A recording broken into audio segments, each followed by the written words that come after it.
বন্যায় ক্ষতিগ্রস্তদের পাশে আছে সরকার বলে জানিয়েছেন স্বরাষ্ট্রমন্ত্রী সালাউদ্দিন আহমদ।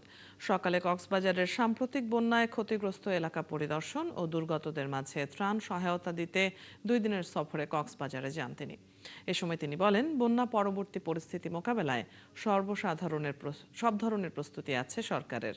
এছাড়া বেসরকারি ও দলীয়ভাবেও প্রস্তুতি নেওয়া হয়েছে। এর আগে সকাল 11টায় ঢাকার হজরত শাহজালাল আন্তর্জাতিক বিমানবন্দর থেকে কক্সবাজার বিমানবন্দরে পৌঁছান স্বরাষ্ট্রমন্ত্রী। সেখান থেকে চকরিয়ার ফাঁসিয়াখালীতে বন্যায় ক্ষতিগ্রস্ত এলাকা পরিদর্শন ও ত্রাণ বিতরণ কার্যক্রমে অংশ নেন মন্ত্রী। পরদিন পেকুয়া উপজেলায় বন্যায় ক্ষতিগ্রস্ত এলাকা ঘুরে ত্রাণ বিতরণে অংশ নেবেন সালাউদ্দিন আহমদ।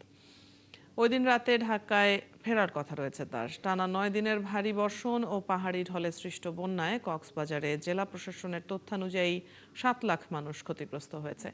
ঘরবাড়ি, সড়ক, কৃষি, মৎস্য, বেড়িবাঁধ সহ 7টি খাতে ক্ষয়ক্ষতি হয়েছে অন্তত 890 কোটি টাকা।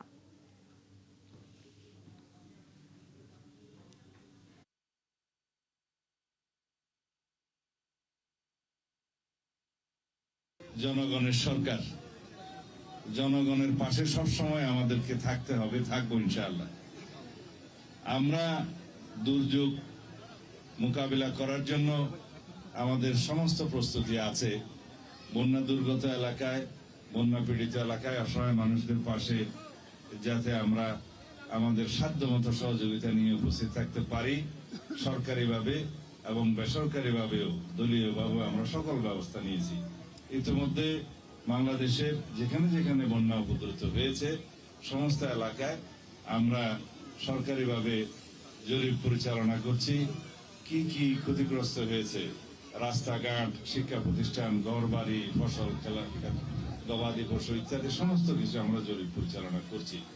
ইনশাআল্লাহ খুব শিগগিরই এই জরিপের ফলাফলের ভিত্তিতে সমস্ত ক্ষতিগ্রস্ত মানুষের পাশে আমরা, কৃষকদের পাশে আমরা আমাদের যথাযথ সরকারি এবং বেসরকারি সহযোগিতা নিয়ে আমরা দাঁড়াবো।